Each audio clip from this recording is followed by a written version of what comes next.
Good afternoon, ladies and gentlemen. Welcome to the National Gallery. My name is Christine Riding and I'm Director of Collections and Research here at the Gallery and also the Curator of the current Joseph Wright of Derby From the Shadows exhibition, and I'm giving an introduction to that exhibition here today.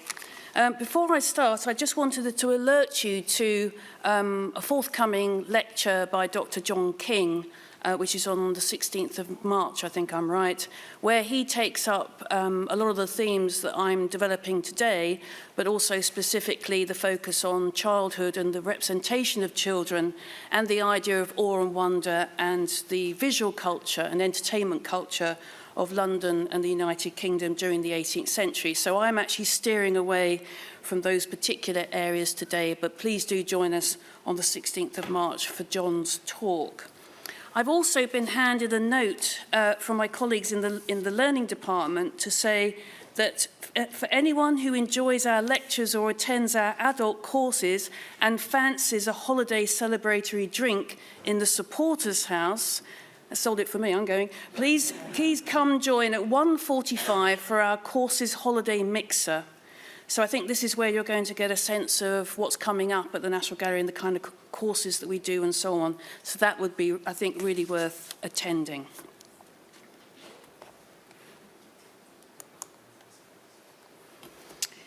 In 1863, nearly a century after the painting was first exhibited, Edward Tyrrell gave an experiment on a bird in the air pump by Joseph Wright of Derby to the National Gallery.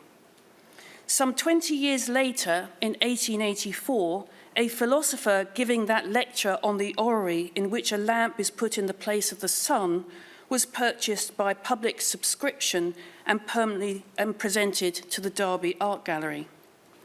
Since then, these publicly owned and permanently displayed paintings have become two of the most iconic images in the history of British art, not only because of their imposing scale and visual power, but also because they have transcended the particular artistic moment that created them to become symbolic of an entire period of British history, society, and culture. While Wright could not have predicted what the future would hold for his air pump and orrery, there is little doubt that he was articulating in visual form matters of far broader interest, meaning, and concern than those of the mid-Georgian art market. But subsequent references to him being an artist of the Enlightenment or of the Industrial Revolution, partly in response to the scientific themes of these two paintings, would in reality have had little meaning for the artist and his contemporaries, not least because both terms, Enlightenment and Industrial Revolution, were first coined in Britain in the late 19th century. In his own estimation, Wright was first and foremost a painter who, over a career lasting some 40 years, engaged with a wide range of artistic genres, styles, and associations. However, it was with his depictions centering on the dramatic effects of light and darkness, referred to at the time as candlelights, and his later paintings, night pieces, that Wright was able to distinguish himself from his peers and to gain long-lasting renown. Initially, this acclaim was due to Wright's distinctive use of tenebrism, from the Italian word tenebroso, meaning darkened or obscured, a style of painting associated with the late work of the Italian Baroque artist Caravaggio and his many followers in Italy, Spain, and Northern Europe, including the likes of Orazio and Artemisia Gentileschi, Hendrik ter Bruin, Gerrit von Honthorst, Adam da Costa, and Giuseppe di Ribera. This style was characterized by an unprecedented level of realism combined with an extreme form of chiaroscuro, meaning light and dark, itself a feature of Western painting since the High Renaissance. However, rather than merely assisting in the illusion of three-dimensional forms and spaces, tenebrism made darkness a central component of the picture. Importantly for Wright, it was a tradition increasingly admired by international collectors and connoisseurs, but with few precedents, champions, or indeed practitioners in 18th century British art. By 1770, the claustrophobic intensity of Wright's earliest candlelight paintings, which you can see on the left, would transition into a series of night scenes where exterior and interior spaces were contrasted with natural, that is, moonlight, and artificial light from lanterns, smithies, and iron forges, and where the European landscape tradition, as represented by the 17th century Neapolitan Salvator Rosa and Wright's near contemporaries Richard Wilson and Claude Joseph Vernet, was a key inspiration. But his fascination with the artistic possibilities of darkness and light remained a constant. So the purpose of the current exhibition at the National Gallery is to explore this specific aspect of Wright's early to mid-career, embracing the period from 1765, when he began exhibiting in London, to 1773, when he travelled to Italy to further his professional goals, after which his focus and style shifted significantly towards pure landscapes and poignant or poetic narratives drawn from literature. Between these two auspicious dates, Wright established himself as one of the most exciting and innovative artistic talents working in Britain, who by the early 1770s had achieved an international reputation through the public display and sale of his candlelight paintings and, as importantly, their dissemination in Britain and beyond via reproduction as luxury mezzotints. In so doing, Wright was actively engaging with and contributing to a period of profound change in British visual arts. Indeed, his mastery of the candlelight format meant that he was able to simultaneously energize a 17th century tradition firmly ascribed to the old masters, while broadening its appeal beyond the exclusive world of art patrons and connoisseurs. When focusing on his candlelight and night scenes, it should be remembered that Joseph Wright launched his career in the mid-1750s as a provincial portrait painter, at a time when portraiture dominated British art production. European artists had long been encouraged through their training and practice to draw on the lessons of the past by closely observing classical Greek and Roman sculpture and Italian Renaissance painters, particularly Raphael, Michelangelo, and Titian.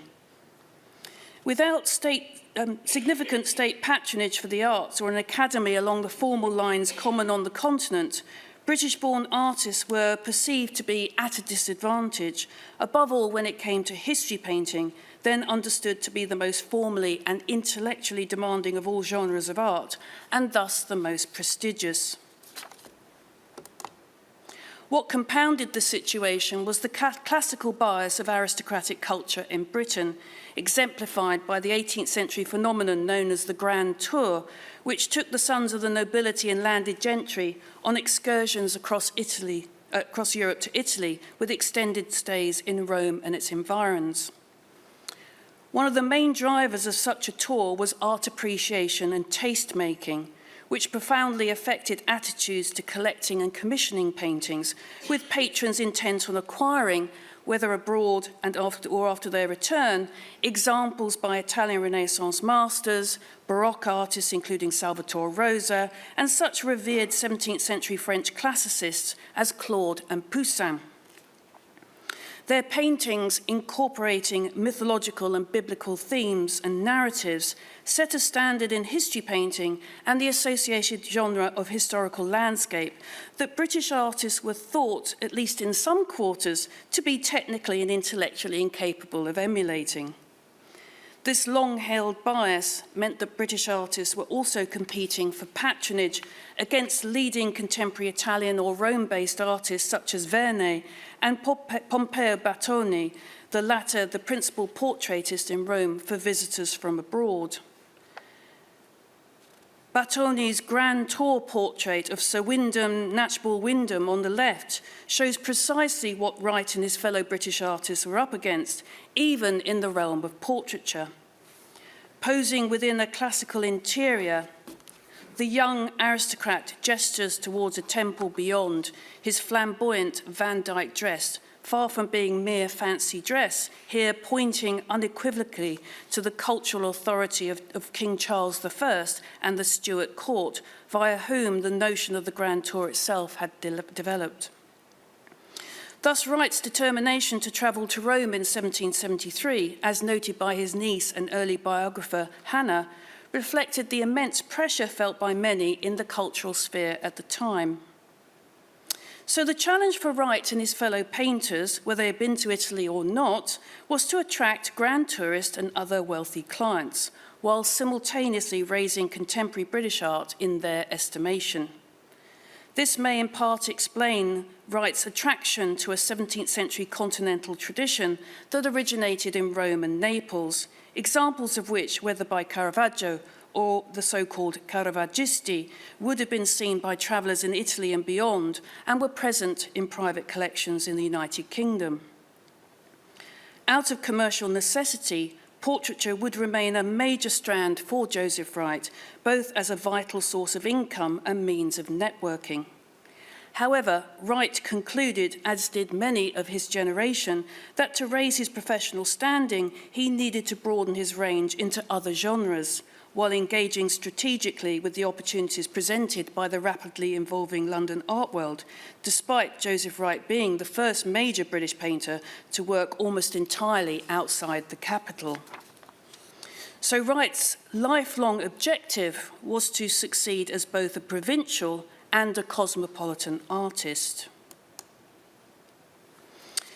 Referred to as of Derby, his birthplace, from early on in his career, Wright seems to have viewed this melding of person and place as commercially advantageous by being distinctive from those artists based in London, and with a local client base for portraiture comprising members of the aristocracy, landed gentry and professional classes, he may also have deemed it financially astute, given the considerable expense of a studio house in the capital.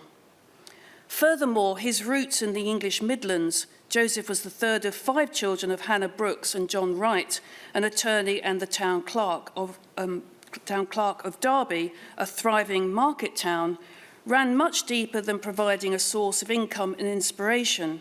It was central to his personal identity and regional loyalties and friendships. Indeed, it was through such connections that Wright received encouragement as well as commissions for his subject paintings, including the orrery and the air pump. And here on the screen on the left is an image, a bit later, in fact, it's 1790s, of the famous silk mill at Derby. And on the right-hand side, after a fire of 1910, the silk mill was actually rebuilt and is now part of Derby museums. Well worth the visit as the Museum of Making. Even so, London in the 1750s and 1760s was vital to Wright's development and success, and it was where he trained to be an artist. Starting at the age of 17, he spent 2 periods in 1751 to 53 and 1756 to 57 in the studio of the prominent and well-connected portrait painter Thomas Hudson, whose pupil a decade earlier had been none other than Joshua Reynolds. Wright's training included studying casts of classical sculpture, old master prints and drawings in his own personal collection, in Hudson's personal collection, and then drapery and poses from the elder artist's portraits. Wright's technique and handling during the 1760s, utilising close and evenly applied brushworks to create a smooth and highly polished finish, was developed from Hudson's example. And his growing confidence in applying these formal qualities to increasingly complex, large-scale compositions is evident in the spectacular double portrait of his friend, cartographer and engraver Peter Perez Burdett and the latter's first wife, Hannah, which is signed and dated 1765. This clear, sharp-edged and boldly coloured painting technique was also well suited to the dramatic effects he sought to create in his early candlelight paintings. Over and above what he would have learned and observed directly from Thomas Hudson, during the 1750s, Wright was living in the heart of the city's vibrant contemporary art world, centred around Leicester Fields, now Leicester Square, near Covent Garden, and to the north, Lincoln's Inn Fields, where Hudson was based. In other words, the very area that you're sitting in. Wright would therefore have taken advantage of and been stimulated by the shared aims, ambitions and spirit of cooperation between the artists associated with the St Martin's Lane Academy, established in 1735 under the leadership of William Hogarth, and the public art projects they generated. Johann Zoffany painted the only known representation of a life class at the Academy, which continued to operate until 1767. And it shows the attendees drawing and discussing their work by lamplight, then standard practice across Europe, with casts of antique busts and framed chalk drawings displayed at the back of the room. The subject of study and drawing, whether for professional or amateur purposes, was itself an established and resonant theme in British art, and accordingly featured in Wright's early portraits of the young brothers Samuel and William Rastall, and in two of his candlelight subjects, Three Persons Viewing the Gladiator by Candlelight and An Academy by Lamplight, which he painted while resident in Liverpool from late 1768 to 1771. Alongside art tutelage and drawing academies, there were other initiatives in London that specifically aimed to promote a modern school of British art to a broader audience and would have caught any aspiring artist's eye. For example, the Foundling Hospital, established in 1739, hosted the first scheme of its kind in the country, launched just 4 years before Wright's arrival in London, where history paintings, portraiture, topographical views and other genres by Hogarth, Hudson and other leading figures like Joseph Highmore and Alan Ramsay, alongside younger talents including Reynolds and Thomas Gainsborough, were assembled to form an impressive and varied collection of British art for visitors to peruse in the public rooms. One painting that would have been interesting to Wright personally and professionally is Hogarth's March of the Guards to Finchley, acquired by the hospital in 1750.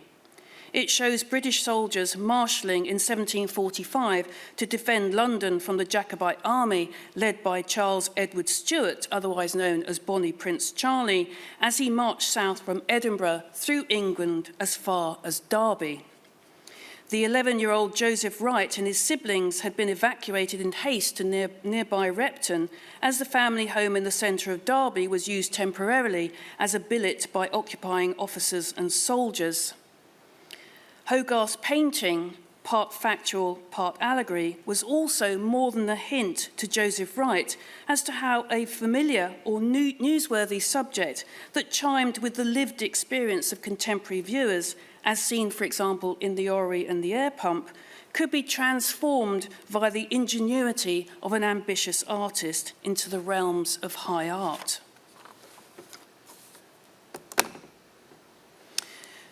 Following on from such groundbreaking artistic programs at urban venues, the 1760s saw a significant turning point in the creation and public display of contemporary art, with the growth of a dynamic exhibition culture alongside an already buoyant print market.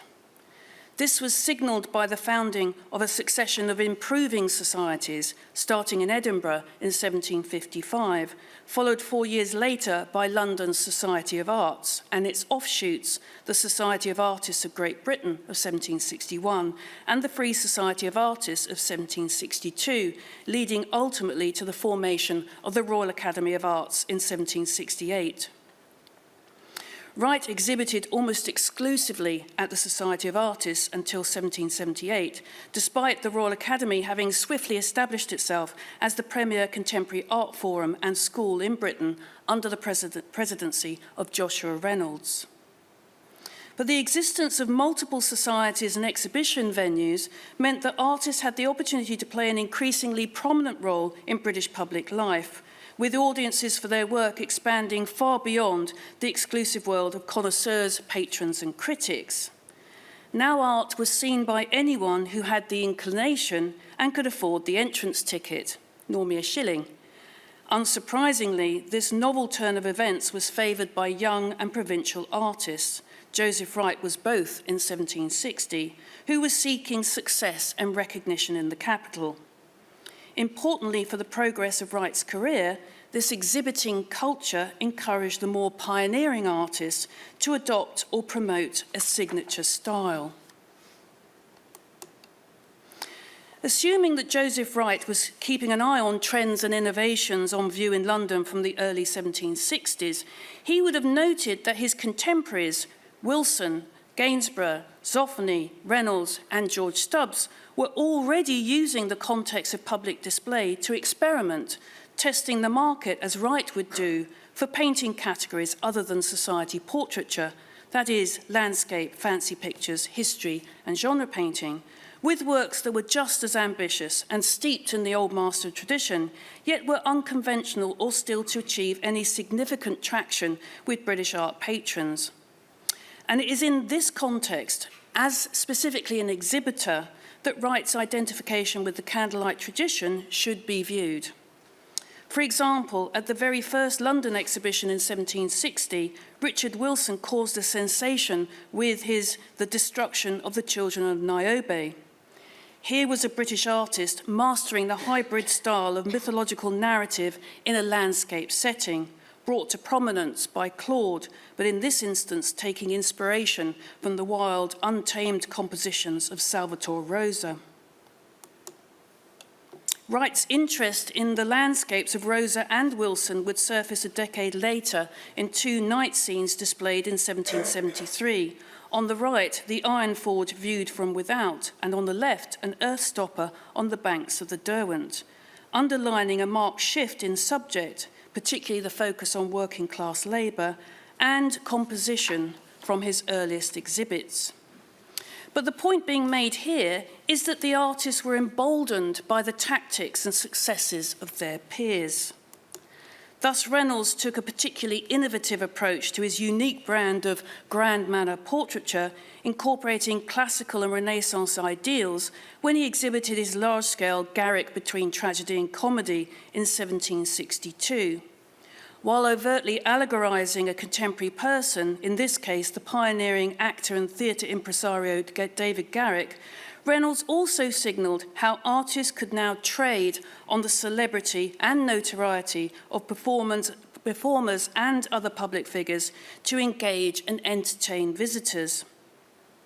Similarly, in submitting Horse Frightened by a Lion and its companion on the right, Horse Devoured by a Lion, to the Society of Artists in 1763, Stubbs established his intellectual credentials and first-hand experience of Italy by choosing a subject that had its antecedents in the classical sculpture he had studied at the Palazzo dei Conservatori in Rome. However, he made the subject his own by setting the scene in a British rather than Italianate or idealised landscape, that is, Creswell Crags near the Peak District, while also delineating with astonishing anatomical accuracy the terror and violence of the encounter, hence capitalising on its emotional and narrative power. And I'll come back to this painting towards the end of my talk. Skillfully encapsulating the formalities of history painting, Stubbs elevated himself and his art beyond the highly commercial but less critically regarded genres of sporting art and equine portraiture, examples of which he had also submitted to the same exhibition. I think this is important, the juxtaposition of the more commercial genres with these more innovative genres. So it was in this rich and competitive environment that Joseph Wright made his London debut at the Society of Artists in 1765, both as a portraitist and subject painter, with two works of art, the aforementioned Three Men Viewing the Gladiator by Candlelight and an unidentified portrait described in the exhibition catalogue as a conversation, and possibly that of his friend Burdett and his wife on the left. The striking contrast between the Gladiator and a portrait such as that of the Burdett's, his largest and most ambitious at that date, may well have been a determining factor in Wright's choice of submissions by highlighting his range and technical versatility. Here the context of display is absolutely crucial, that is, the densely hung public exhibitions where his paintings would attract, if not demand, attention. The subject and treatment of the gladiator was also calculated to appeal to art patrons and connoisseurs by showing three men absorbedly studying a copy of the Borghese Gladiator, one of the most admired from antiquity. And it's generally thought to be Wright himself on the figure on the right-hand side in darkness. Given the importance of a signature style, the novelty of Wright's tenebrous treatment, in British art at least, was as important as his choice of subjects.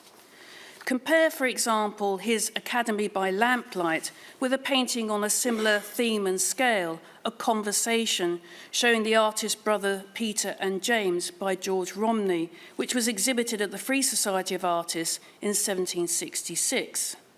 But in the case of Wright's Orrery and Air Pump, it's worth saying that the subjects and associated compositions were unprecedented in British art. So Wright was ultimately responding at the time to market trends, but what of his source material in the candlelight tradition?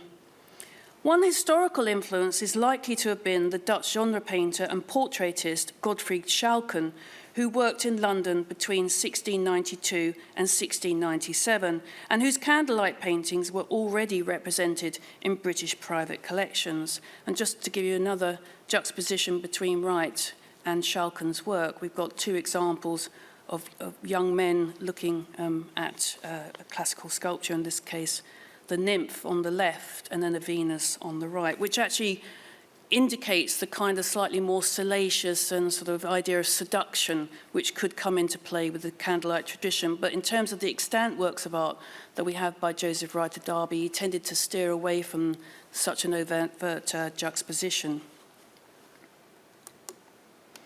Schalcken trained with Gerrit Douw, one of Rembrandt's most celebrated pupils, who specialised in the kind of exquisitely detailed small-scale candlelight scenes that find parallels with Wright's An Academy by Lamplight, as well as The Philosopher by Lamplight in the middle there, and The Alchemist on the right, the latter two exhibited in 1769 and 1771 respectively. More current exemplars were a group of mezzotints by the Irish artist Thomas Fry, representing life-size fanciful heads arranged in diverse poses under candlelight conditions. One was exhibited at the Society of Arts in 1760. I don't think it's been identified, but it was certainly there.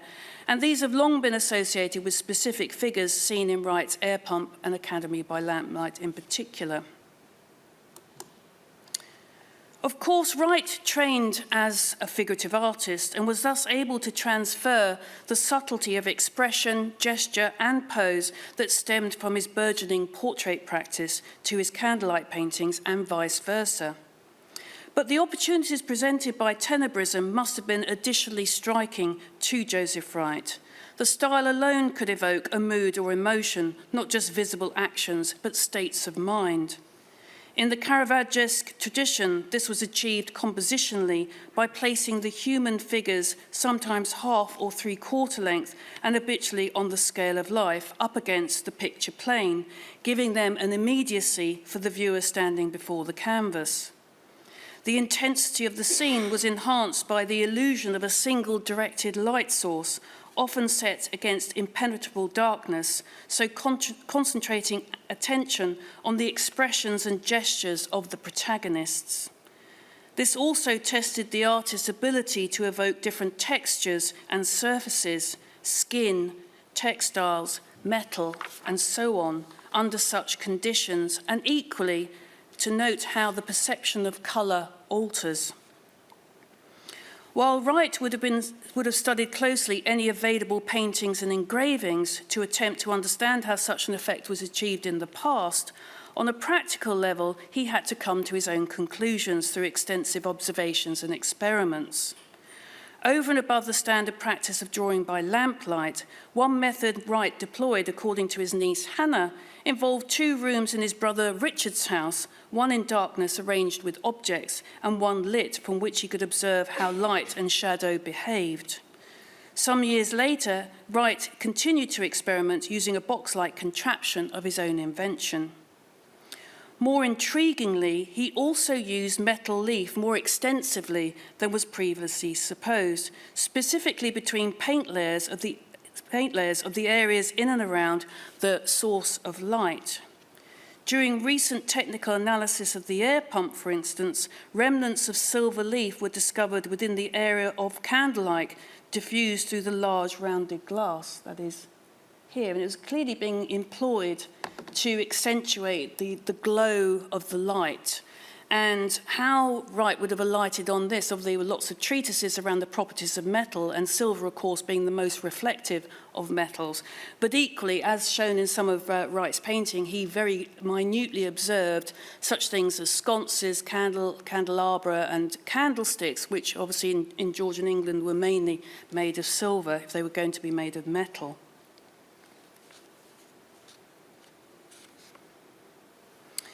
More straightforwardly, Wright would also have noted how versatile the tenebrist or candlelight approach was during the 17th century.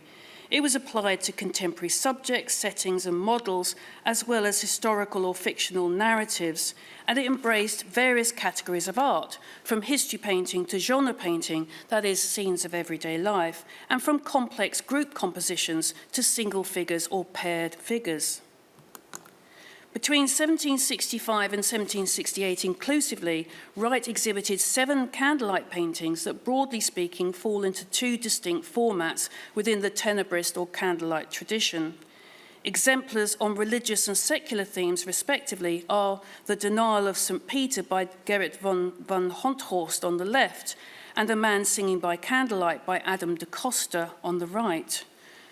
Both artists were prominent Caravaggisti and, interestingly, were known during Wright's lifetime by the nicknames or sobriquets on the left, Gerardo delle Notte or Gerard of the Nights, and with Costa, Pictor Noctium, as in painter of nights. Honthorst's painting is a large-scale crowd scene illustrating an episode from the Bible when a young maidservant accuses the Apostle Peter on the right of knowing Jesus. Fearing for his own life, he denies the acquaintance and thus betrays his master. Both the orrery exhibited in 1766 and the air pump in 1768 are comparable to this painting in terms of scale and formal complexity, and furthermore are likely meant to convey a comparable aura of religiosity and or profound moral profundity. Hence, Wright boldly elevates a self-evidently contemporary subject to the level conventionally reserved for history painting. In the painting by Costa, we see the type of secular genre scene that emerged during the 17th century and for which Netherlandish artists were particularly renowned in Britain. As here, the candle flame itself is often blocked by a figure or an object, in this case, the musical score, a striking pictorial device that Wright utilised, for example, in Two Boys Fighting Over a Bladder. For some of Wright's candlelight paintings, the subjects, I'm not necessarily referring to the treatment, but the subjects themselves were not new to European art. This is particularly true of his genre paintings, where, for example, children playing with bladders was an established theme in Dutch art, traditionally interpreted alongside the representation of soap bubbles as symbolising the emptiness of the material world or the fragility and brevity of life, which is wholly appropriate in the case of childhood.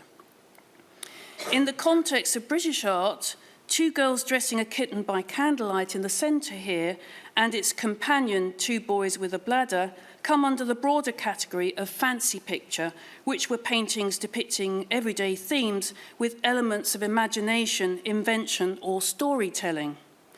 This was one of the most original and popular art forms to emerge in Britain in the 1720s, influenced by the genre paintings of Philippe Mercier and Jean-Similien Chardin and other contemporary French artists who were in turn responding to Netherlandish traditions.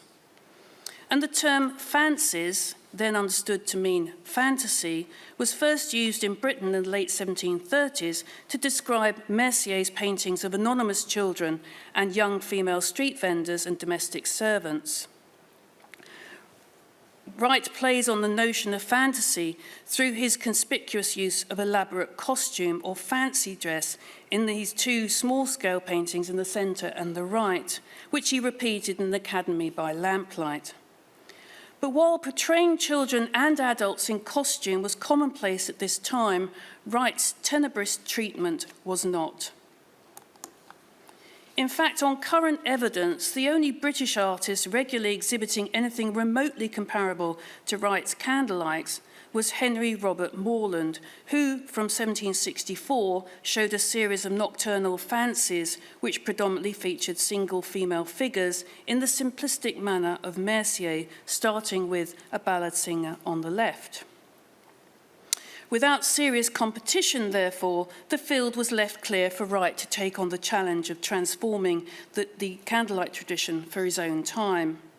That he was succeeding in the eyes of his contemporaries, even rivaling 17th century masters, is made clear by the following published review of 1767.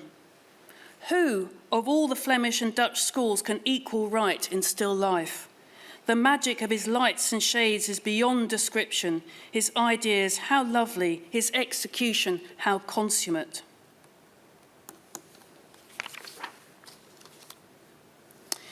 So while seeking to make an impact on the art world via the candlelight tradition, Wright seems to have been genuinely fascinated by the relationship between light and its direct opposite, darkness.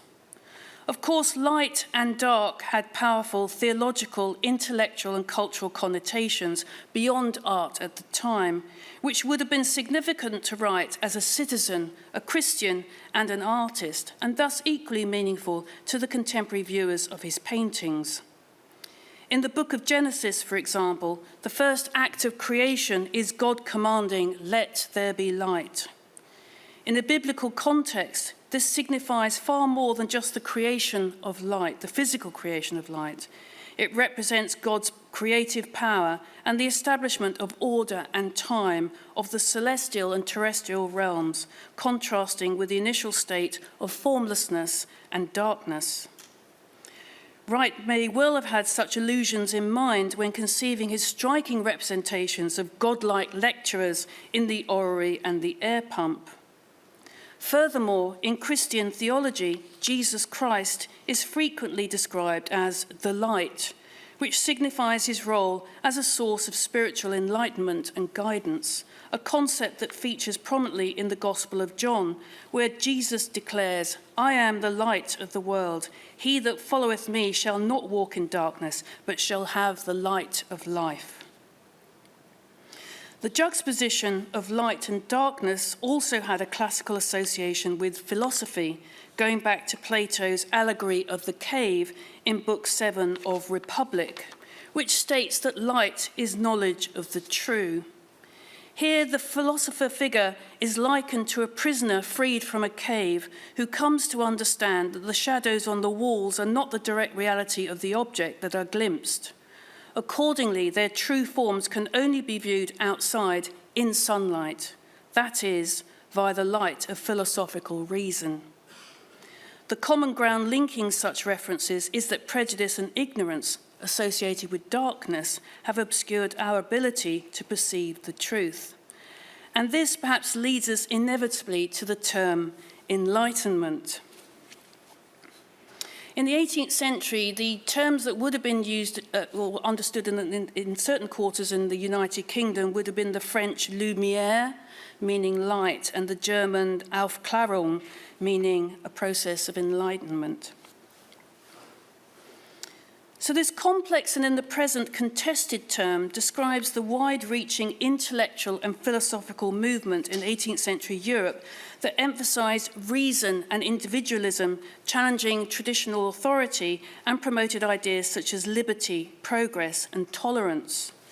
A precondition to the Enlightenment was the so-called scientific revolution, a term that broadly covers the transformation during the 16th and 17th centuries of understanding of the natural and physical worlds in the several branches of what Wright and his contemporaries would have known as natural philosophy, but we call the sciences, astronomy, physics, chemistry, and so on. the English physicist and mathematician Sir Isaac Newton is seen as the culminating figure of the scientific revolution, whose discovery of the composition of white light integrated the phenomena of colours into the science of light. And his 3 laws of motion resulted in the formulation of the law of universal gravitation that provided an explanation for the orbits of the planets and thus the groundwork for demonstrations such as the one we see in Wright's orrery. Indeed, more recent commentators have suggested that the central figure of the philosopher in the painting was meant to remind 18th century viewers of the physical appearance of Newton. Such advances by Newton and others has set out that understanding stems from experience through experiment, not hypotheses. Integral to this paradigm shift was the invention and improvement of scientific instruments such as telescopes, microscopes, and air pumps. The latter was invented in 1650, after which an improved version was developed and used by Robert Boyle and Dr. Robert Hooke in 1659 to conduct groundbreaking experiments on the properties of air, including phenomena like air pressure and the effects of air on respiration. Boyle and Hooke were also, I think, the first to experiment using birds and animals, placing sparrows, mice, and kittens in the pump's receiver from which the air was removed. Now, the morality of this practice, where living creatures visibly convulsed and often died, was debated during the 18th century in the context of public demonstrations, perhaps because women and children were likely to be present. The Scottish astronomer and instrument maker James Ferguson went further by stating that such experiments were, and I quote, "too shocking for any spectator who has the least degree of humanity." Hence the contemporary resonance of the life or death moment represented in Wright's air pump.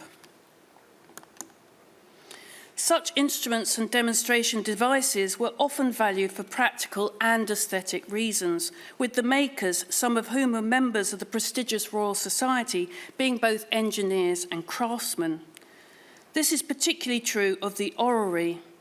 One of the first made and then named by John Rowley was for his patron Charles Boyle, 4th Earl of Orrery, hence orrery. And an orrery is a moving model of the solar system, which represented an improvement on the traditional static planetarium. Orreries varied in scale, were portable or table-based, and were typically driven by a clockwork mechanism. The sun was represented by a globe at the centre, with a planet or a moon at the end of a series of metal arms that determined their relative positions and orbits. Wright's painting shows a grand orrery because it includes the outer planets then known, and in addition, the skeletal framework of metal bands that were added to some of the most prestigious examples. These represented the celestial sphere and were an integral part of an older astronomical instrument called an armillary sphere. Wright, who was fascinated by instruments in themselves, clearly saw the artistic and specifically tenebrist potential of a scene involving such a large, visually impressive orrery, with a group of people by necessity gathered around it. Furthermore, the replacement of the sun's globe with a lamp in Wright's painting, in reality to demonstrate solar and lunar eclipses, only adds to the complex interplay between light and dark in the painting, for example, with the metal bands casting additional shadows on the man taking notes on the left. This figure is often identified as Wright's friend Burdett, who we saw earlier on, who knew the purchaser of Wright's orrery, Washington Shirley, 5th Earl Ferrers, himself a prominent amateur astronomer and owner of an orrery. Ferrers may have commissioned the painting via Burdett and possibly even influenced its design.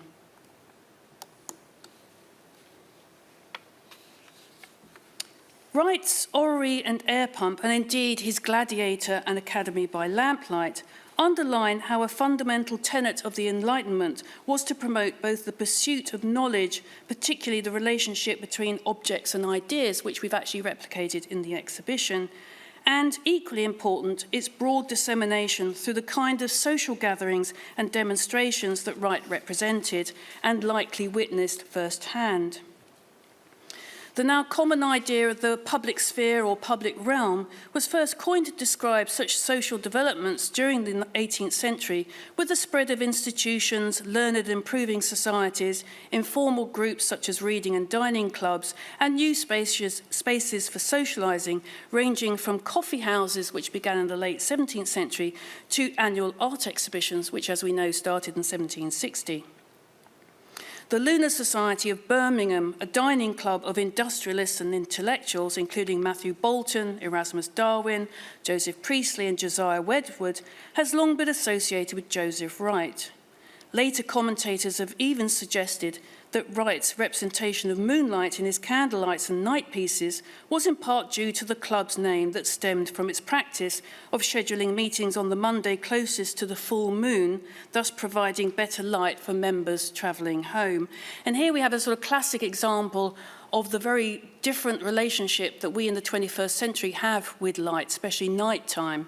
It was often a very practical thing that you would be plunged into darkness with candlelights and firelight rather than the romantic evening, which is probably why we'd be turning the lights down in the 21st century. In translating such well-established pursuits and events to a painted canvas, Wright not only drew on the old master tradition, but also the popular style of group portraiture described in exhibition catalogues as a conversation. Whether on a small or larger scale, these paintings showed figures who have come together for some kind of convivial, communal, or family occasion.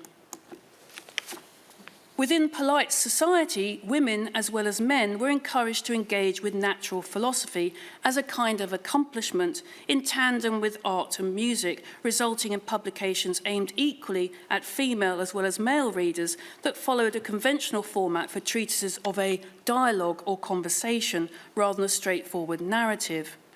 To give but two examples, John Harris's Astronomical Dialogues Between a Gentleman and a Lady was published in 1719, which contains an illustrated description of, quote, the famous instrument called the orrery, and Benjamin Martin's The Young Gentleman Lady's Philosophy of 1755 that includes a discussion around the use of a live animal in an air pump. In Wright's air pump, the couple to the left of the lecturer have turned to each other, the man's lips slightly parted, perhaps to infer a discreet conversation. The relative intimacy of this beautiful vignette is explained by the fact that the two portrayed are Wright's friends, Thomas Coltman and his fiancée, Mary Barlow, before their marriage in 1769. Absolutely stunning detail, that is. Wonderful. He's a wonderful painter, Joseph. Did I say that? He is a wonderful painter. In reality, the correlation between light and the pursuit of knowledge was of long-standing in Western art and culture, both in religious and secular contexts. From the early 17th century, lucubration referred specifically to scholarly or artistic study undertaken at night by candlelight, with the associated connotations of virtuous industry and sobriety. Related imagery likewise formed part of the vanitas tradition, characterized by symbolic objects, such as a burning candle, for example, embodying time passing, that denotes the transience of life, itself linked to representations of mortality or memento mori, in Latin for remember you must die, the latter epitomized by Salvatore Rosa's brooding self-portrait on the right. A talented actor and poet, Rosa shows himself as an intellectual wearing a cypress wreath, an emblem of mourning, and inscribing a human skull, the ultimate symbol of mortality, with the Greek words, behold, wither, eventually, which is on the skull itself, and the skull rests on a book by the Roman Stoic philosopher Seneca. Importantly, Rosa was credited with introducing a new type of expressive landscape to European painting, one that emphasized dramatic contrast and vigorous brushwork to evoke wild and rugged scenery with gloomy skies, blasted trees, and rocky outcrops, frequently populated by philosophers, saints, and hermits, isolated and deep in contemplation. Wright drew direct inspiration from Rosa's Democritus in Meditation to create the first of his outdoor subject paintings, A Philosopher by Lamplight. And echoes of Rosa can equally be seen in an earthstopper transposed to a local Derbyshire riverbank, with one of Rosa's signature motifs, a blasted dead tree, positioned prominently in the foreground. See that here? Such trees were occasionally incorporated for comparable reasons by William Kent and other architects and landscape gardeners as sculptural objects in the landscaping surrounding country houses and estates. However, the inference of impending violence and death in Wright's painting is additionally appropriate given that the job of the earthstopper acting for the local hunt was to block up earths or burrows during the night, thus forcing foxes to remain in the open for hunting the following day. Perhaps unsurprisingly, Salvator Rosa's paintings were associated during and after his lifetime with the concept of melancholy, identified in the sufferer, among other symptoms, by profound sadness and/or psychological introspection, thus sharing similarities to the modern definition of depression. A recurring theme in philosophical discourse from classical to Renaissance onwards was that intellectuals, philosophers, poets, and increasingly artists were not only prone to be melancholic, but through the notion of genial or inspired melancholy, were consequently predisposed to genius and exceptional creative ability. The idea that melancholy had a positive side profoundly influenced 18th century medical texts on the subject, one of the most popular being The English Malady, published in 1733 by the pioneering Scottish physician and philosopher George Cheyne. As the title indicates, Cheyne argued, as did others, that melancholy was part of the national character, and furthermore that it was specifically associated with wealth, leisure and gentility, and accordingly was a disease of, to quote Cheyne, the better sort. Wright's images of polite self-improvement, for example, include individuals adopting poses associated with melancholy, with their head resting on a hand, as in the Orrery and an Academy by Lamplight, or leaning on a stick or a cane, as in the air pump. That's the top right. So from the late 1760s, Wright himself was subject to periods of illness and depression, and his self-portrait on the left, executed at a moment when his fame rested principally on his candlelights, has been described by more recent commentators as an embodiment of melancholia. Tellingly, many of the scholars and philosophers exploring the condition over the centuries, from Marsilio Ficino and Robert Burton to George Cheyne, were doing so as fellow sufferers. Wright's approach to his subject paintings may well reflect his own state of mind, alongside wider artistic and cultural trends, such as his incorporation of the moon, a traditional symbol of melancholy, into his work from the air pump onwards. This is above all true of the 5 night pieces representing blacksmith shops and iron forges, and exhibited and quickly sold between 1771 and 1773. These highly innovative and precisely detailed scenes show Wright moving away from interior to exterior, mainly rural spaces, and away from the single light source of his earliest candlelights. In this, he seems to have been adopting and developing a format associated at the time with Claude Joseph Vernet, whose Italian night scenes were particularly admired by British patrons for the atmospheric contrast between artificial light, such as campfires, and the coolness of the moon. In contrast to Vernet's rustic vignettes, however, Wright makes working-class labour the main focus of his paintings, and furthermore imbues these figures with individuality, dignity and grandeur, which was highly unusual at the time. Given the association between melancholy and the leisured classes, Wright juxtaposes industry and idleness in these scenes with the more affluent figures identified by their dress adopting meditative poses. And it's this figure here, and obviously this figure here. Interestingly, work was often promoted as an antidote to melancholy, but at the same time, leisure was deemed to be necessary for the proper contemplation of the human condition, ergo by those who could afford the time, with darkness or night as the optimum environment. Relevant here is that since the 1720s, English poets had been exploring the irrational and uncanny, with early exponents of this new Gothic genre being nicknamed the Graveyard School. Some of the most widely read examples focusing on death, decay, and the ruin, as in ruined buildings, were James Harvey's Meditations Among the Tombs and Contemplation of the Night, Edward Young's Night Thoughts, and Thomas Gray's Elegy written in a country churchyard. The eerie and often mysterious tone of Wright's scenes of smiths, iron forgers, and earth stoppers certainly chimes with this poetic sentiment, not least because some are set in the ruins of a church or monastery. Now, finally, the concept that aligned itself with Gothic and melancholy and equally constituted the most profound break between old and new ways of creating and appreciating art in Britain was the sublime. And it was darkness that came into its own as the defining component. Wright's appreciation of the sublime is thus an important consideration in understanding why he appropriated the 17th century tradition of tenebrism and associated candlelights, and equally how it informed his night scenes from the late 1760s. In so doing, his paintings from the Gladiator of 1765 to the Earthstopper of 1773 were participating in the onward debate in classification and aesthetics, the branch of philosophy that deals with the nature and appreciation of beauty, sublimity, and by the end of the 18th century, the picturesque, meaning like a picture.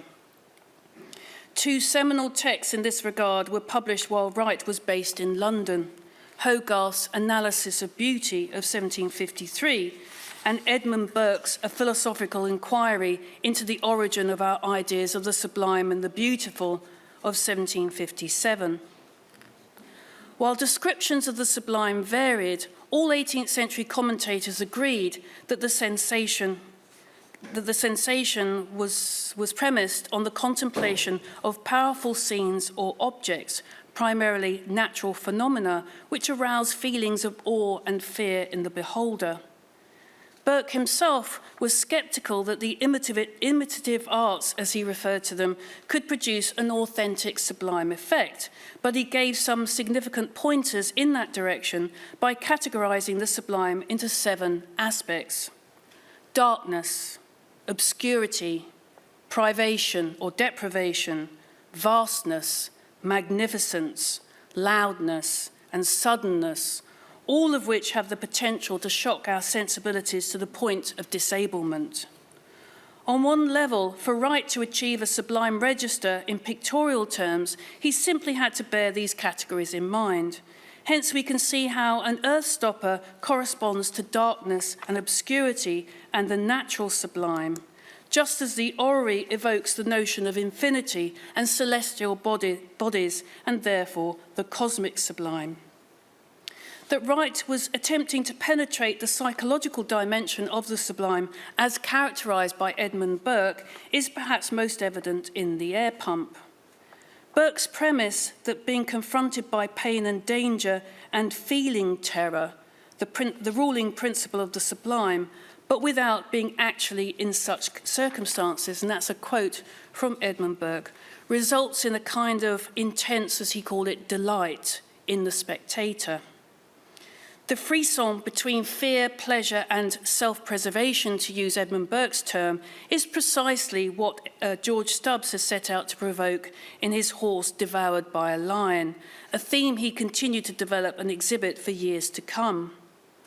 Could Stubbs's dramatisation of the Burkean sublime emboldened Wright to paint with unflinching accuracy human beings witnessing an experiment involving a white cockatoo or cockatiel, a rarity in Britain at the time, but deprived of oxygen and near to death? Wright shows the lecturer looking directly at us, his left hand forever poised above the glass receiver. Will he open the valve in time? We will never know. Thank you.